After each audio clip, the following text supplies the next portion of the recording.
Blog Talk Radio.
Tuning in today for another episode of Universal Truth Evolution on blogtalkradio.com.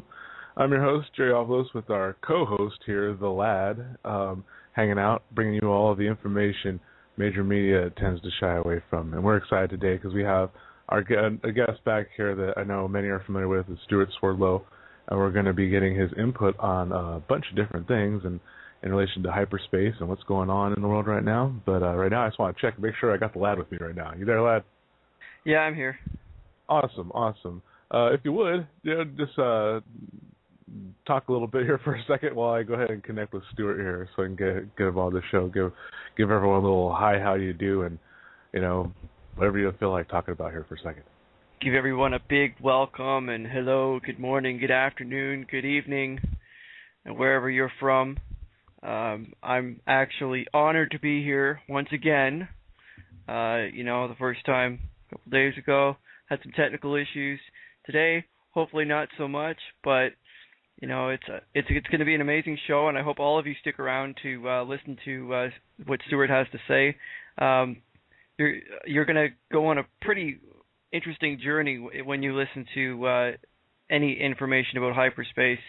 That's one of the very, very interesting topics if you want to study physics or metaphysics. Hyperspace is where it's at. There's all kinds of information that Stewart's going to bring us out here and teach all of us and teach me and teach you So get a notepad and start writing some of this stuff down, because honestly, you're gonna miss a few things, because usually when there's new information being brought forth, you kind of get stuck on something, or you need to write it down so that you can go back to it later. So I just recommend all of you grab a pen and paper and learn and see really what this reality and mind control is really all about. So yeah, definitely. And I'm back here obviously, and I'm back with our esteemed guest, Stewart Swerdlow. How's it going, Stewart? Hi, good to be back on the show. Yeah, always a pleasure having a chat with you. Everyone appreciates your tremendous insight into, shall I say, the hyperdimensional mechanics of things. Well, thanks, I appreciate it. I like to teach everybody how life really is and hopefully change the way the world is going. Yeah, absolutely, and that's one of the things we espouse constantly on the show is, we have to be what we want to be to really manifest the future we all want to see, really. Exactly. We can create anything we want with our minds. Yeah, definitely. I know many of our listeners right now are probably very familiar with your work, but I know we do have some new listeners as well who may not be so familiar. As you know, many people are awakening to what's really going on every day. So if you would, maybe just give a brief intro about yourself and what you're doing now and how you got here. Okay, that's going to be more than just brief, though. Yeah, I know. That's like a many-hour dissertation, really. But it's like it'll be part one of the show. But yeah. To make a very long story short, I was involved in the Montauk Project from 1970 to 1983 because of my great uncle, who was the first president of the Soviet Union, Yakov Sverdlov. And because of that association, my family was very closely monitored in the United States by the government, and didn't have much of a choice of being pulled into service for matters of loyalty during that time.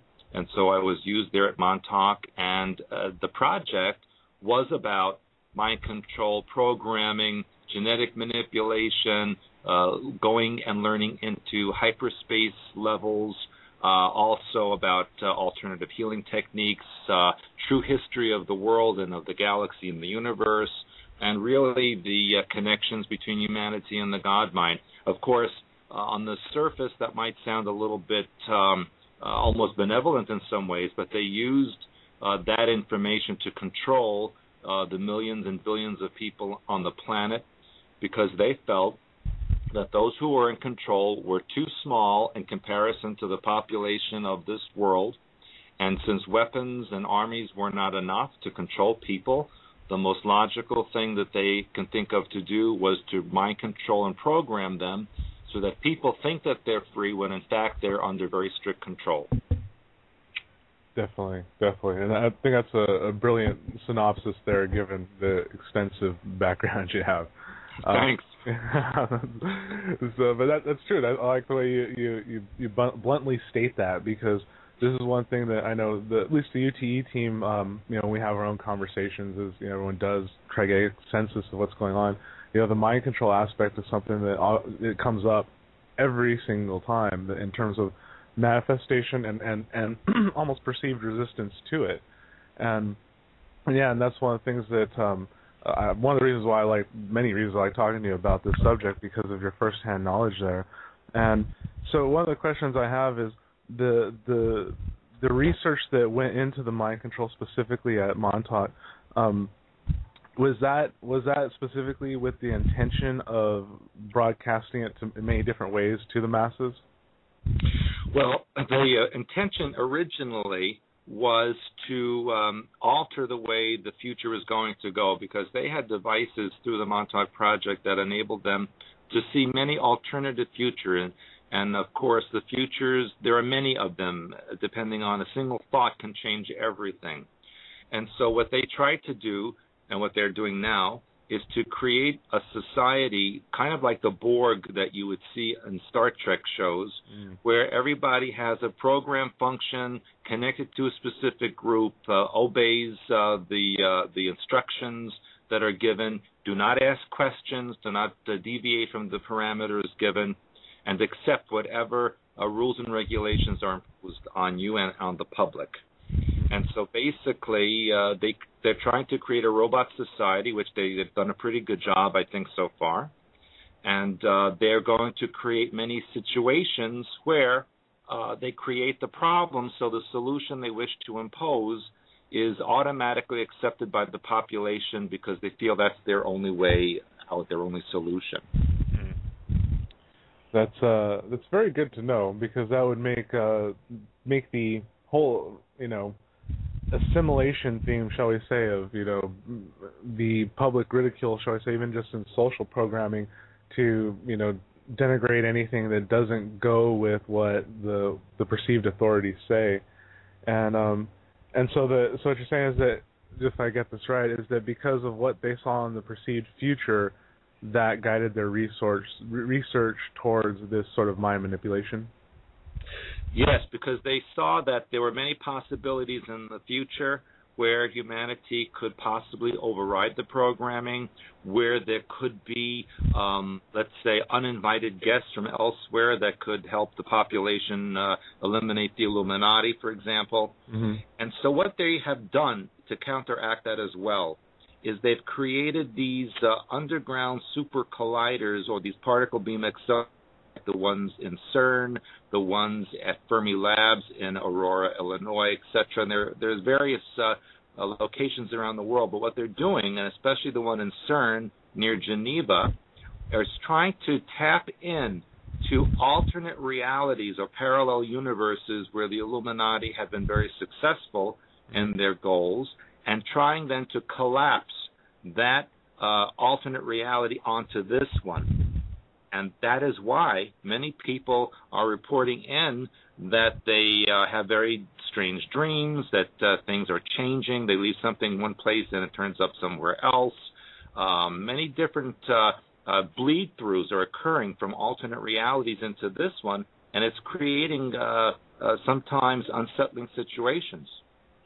Yeah, and I'm glad you brought that up, because it's one thing I've been talking with my friends about lately, is because as you know, we've talked about before how I was just born a natural lucid dreamer, and so I was always kind of awake on the other side. And so the past, I'd say week or so, I've been requiring almost no sleep, but at the same time I'm seeing stuff, mm-hmm. and it's kind of, and I physically feel good. I mean, I feel fine. It's just that it also coincided with certain kind of awareness and some breakthroughs that I had and such too, and so. And it makes sense, though, because even before I really got heavily into researching on this side of things, shall I say, I had, just in my own perception, I had seen that it seemed like there was going to be some kind of convergence of these different timelines, or these different portions of the dimension and cohere, due to it seems like impending choice. And so it really does seem like that is really accelerating like crazy right now. So have you been receiving a lot of reports of just interesting bleed-throughs like this lately? Yeah, a lot of people are telling me that, for example, they have dreams where they're in a totally different world that they exist in, where people have different roles and functions than the ones they have in their normal life. Yet they look the same, where they have kind of a similar situation physically. There are also situations where people notice time is different. For example, someone might go somewhere at noon to go for a lunch appointment, and then when they get there, they realize it's really 1 o'clock and they missed the whole thing. There's been a lot of time distortions that people are reporting in. And in fact, interestingly enough, it was on conventional news. CNN reported that there was a volcanic eruption in Sicily, and that people in Sicily reported their clocks were at different times. Huh. So that was also, I think, maybe the eruption was part of a time distortion. Yeah, could very well be. It may have been. The energy that's involved in earthquakes and in volcanic eruptions. Now, volcanic magma is actually ferromagnetic, and as we all know that everything is really energy. And so when you have an electromagnetic disturbance large enough to actually distort time, you're going to see a lot of geophysical movements in our reality as well as the other reality. And when you mentioned about choices, Jerry, and I was actually going to ask you, Stewart, about this as well. that with the research at Montauk, usually according to modern physics,